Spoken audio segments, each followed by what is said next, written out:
হাদে পাহিছে দোল বরু বজাইছে এ সখী ভিক্ষানো মাগিছা কি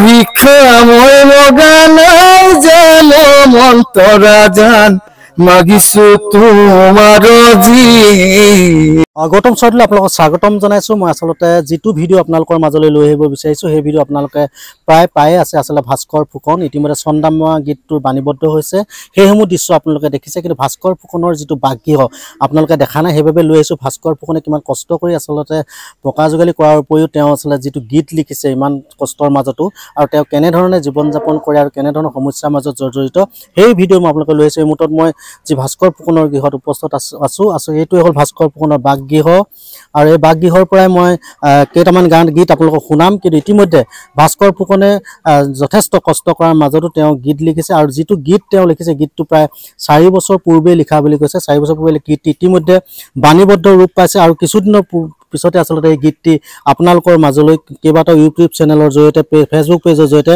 আপোনালোকক আগবঢ়াই দিম। এই মুহূৰ্তত দেখাইছো এটাই হ'ল ভাস্কৰ ফুকনৰ বাকগৃহ, আৰু ভাস্কৰ ফুকনক পুনৰ আপোনালোকৰ মাজত দুটিমান গীত মই শুনাম। ভাস্কৰ কেনেকুৱা লাগিছে? ইতিমধ্যে চন্দ্ৰমা গীতটি ইতিমধ্যে আসলতে বাণীবদ্ধ হৈ গৈছে, আৰু কিছুদিনৰ পিছতে চন্দ্ৰমা গীতটো ৰাইজৰ বাবে আগবঢ়াই দিয়া হ'ব। কেনেকুৱা লাগিছে? অনুভৱ খুব ভাল, আৰু মোৰ গৌতম ছাৰে ইমান ধুনীয়াকৈ সহায় কৰিছে, তাৰ কাৰণে বহুত ধন্যবাদ দিছো, আৰু কৃষ্ণ কোঁৱৰ ছাৰকো ধন্যবাদ দিছো। কৃষ্ণ কোঁৱৰ ছাৰে আজি গোটেই গীতটো বাণীবদ্ধ ক্ষেত্ৰত সহায় কৰিছে, লিৰিকেল বনাই আছে, আৰু খুব সোনকালে এইটো প্ৰকাশ পাব। কি ক'বা সেই সন্দৰ্ভত? লিৰিকেল কৃষ্ণ কোঁৱৰ ছাৰক যাতে তেখেতে এনেকুৱা আশীৰ্বাদ পাব, তেখেতে বহুতো আশীৰ্বাদ পাবৰ কাৰণে মই প্ৰাৰ্থনা কৰিছো, আৰু তেখেতৰ যি ঘৰৰ পৰিয়াল অৱস্থা আটাইতকৈ উন্নত হ'বৰ কাৰণে তাৰ কাৰণে মই প্ৰাৰ্থনা কৰিছো। আৰু গীত লিখি আছে নি? আৰু গীত লিখা আছে হয়। এই মুহূৰ্তত আছে কি গীত গাবা? পুনৰ আচলতে গীতেই শুনিব বিচাৰিব। ঠিক আছে, কোৱা। মহাদে পাহিছে দোল বরু বজাইছে এ সখী ভিক্ষানো মাগিছা কি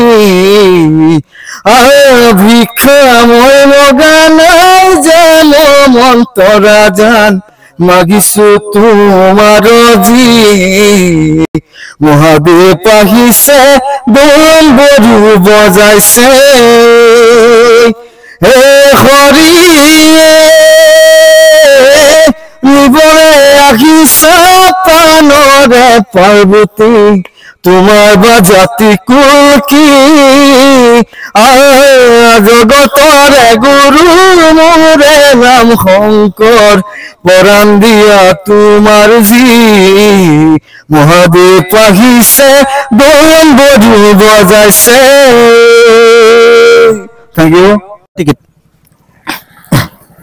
প্রতিদিনে তুমি দিয়া আহিলে পাখি ফুল ও জীবন তুমি রহমিয়া রঙরে বুল এপাহি সাখি এপাহি দুখ তারে সজাই তুলো মুখ প্রতিদিনে তুমি দিয়া আহিলে পাখি ফুল ও জীবন তুমি রহমিয়া রঙরে বুল। Thank U. মায়াবিনী